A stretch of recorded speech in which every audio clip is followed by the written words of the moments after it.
All right, so as the title shows, that's exactly what we are doing. Man, I'm trying to get this adjusted. We're going to be putting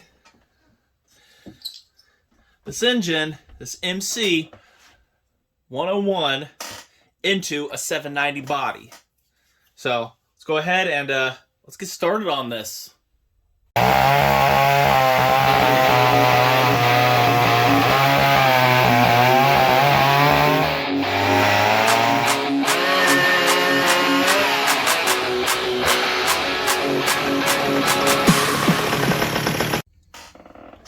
Okay, so there's a lot that's going to have to be done here to put this into here. I still got work to do on this. I got to put the side cover on it, get the head on it done, and the head, I've still got to de-weld whatever they called it, because I guess there was a decompression put in this at one point.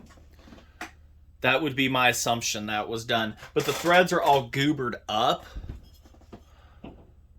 See, and I don't even know how a spark plug sat flat on that, but the threads are kind of gooberish, and I don't like that. So I've got a thread stir on the way, and I don't use helicoils. I use a save a thread. I guess some guys could call them that, but these are intentionally made for this. So they're just the best solution that I've found to doing that. So that's on the to-do list to get that put onto that like that. But until then, we will get to that when we get to that. So we'll just let those things sit. So we've got to tear this down, get the engine, clean stuff up, and then get everything cleaned, and then put that block in there. But I still have to, and I thought at first it's like, oh, you ding dong and everything. I didn't drill for the oil rod again, but I've also got to drill these up top anyways, to put the nuts into here for a strap hold down for the tank. So I'm not too disappointed on that and everything. So the engine, I just kind of did that off camera and whatnot for whatever and whatnot and stuff like that. But either Jeremy's is going to be out before mine or anything like that. But we're both kind of doing the same thing. But he's building a racing one, and I'm tearing down, as I speak right now, he's tearing down a 790 left side start, and this one will be a left side start. It's already been drilled for it, so I'm going to make it a left side start. And he's tearing down a chop saw that was done like that, and I'm tearing down a chainsaw that was like that, and whatnot. So kind of doing this at the same time, but we'll see whose video gets released first and everything. There's no competition there. He's building a full-on racing one, going to use the BDC-16 and everything. I'm going to be putting this inside of this body here, and it's been like 2 years or something since I was on this last and everything, and I can't quite remember all I did. I never got it to run right.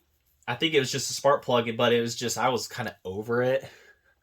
So I just kind of put it away and everything. It did run, and then it had the ignition issues, but the top of the tank has been replaced before. I did that and all the work and everything. So now we're going to have to get back in it and tear it all completely down. Take out the engine, and I don't know what I'm going to do with the engine yet. Maybe somebody out there that needs one or something like that, a 790 engine. I can't take the muffler off of it either. That's one thing I couldn't do. It had something wrong with the Allen bolt or whatever. So if somebody gets the engine and everything, then it has compression.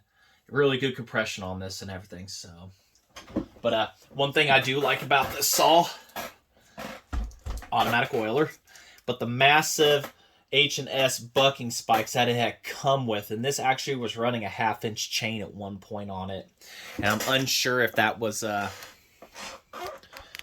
if it was just running the micro chisel or what somebody was doing. And then it ended up down in Georgia where I got it. Somebody had cut it right here, so it's like a 3/4 wrap. And then got it from a guy in Georgia for like $60, the whole saw and everything. Didn't run. He was going to use those lawn art, and I'm like, dude, no, man, I want that, you know, because I saw the bucking spikes and everything, and he said $60. I said sold. Gave him $100 for the shipping and stuff, and it's just kind of one of those lots of stuff and everything. So that's how it ended up with me. We're going to be going through and doing stuff, and like I said, I want the auto oiler and everything to. We're going to get that working and whatnot. At least I suspect, you know, it's a 790. It's whatever. I think it is. Yeah, I'm pretty 100% sure, yeah, because I looked at the numbers before. I don't know. But we're putting that kart engine into it, and why I want to put an MC101 in this to keep it period correct for a guy swapping out, like even if it was just a 790 a guy had, or even maybe a 740, and after a couple years the engine was wore out and stuff, or something blew up in it. You know, it's like for more power, he can just toss in a kart engine. Now, the MC101 is like a 797, just the head comes off and no decompression valve. That's it. They're the same things. But this can put out a little more power and whatnot. I put a GEM boost port on this, got it to fit and everything. So, but that's pretty much what it is. It'd be a 790 MC101, but it could be whatever. I just love the look of these top tanks and everything, so I figured this one is deserving of having a kart engine. So, without further ado here, I need to put my microphone on because I think it may sound better, but we're going to be doing some hyperlapsing and everything of tearing this down, so that's what that's going to be. Maybe a little background music, so it is what it is. We're going to get her tore down here real quick, and we'll go ahead and we'll get that a-going for you guys.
And there we go. One stripped, mostly stripped, 790. Yes, it is a confirmed 790. 790, right there. It's upside down. The muffler, like I said, I could not get off. I have been into the underneath the flywheel, did the ignition system. It all worked. The inside of this engine is stupid clean. I mean, it is very stupid clean. It is awesome inside there. So if this goes to somebody else, then they're going to have a pretty much other than cleaning stuff up and whatnot and getting the muffler off, they're going to have a pretty decent engine and everything and whatnot. So maybe we'll put it on the shelf for another project in the future. Who knows?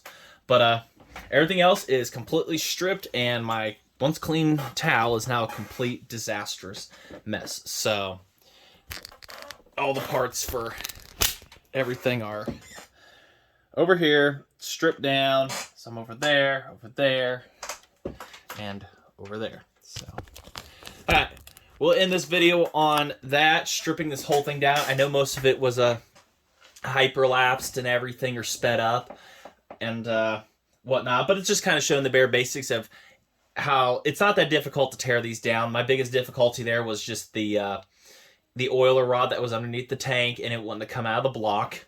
And also there's a little rubber grommet I'm keeping there, and this right here I'm keeping loosely because I got to drill the other block, the cart block, for these right here.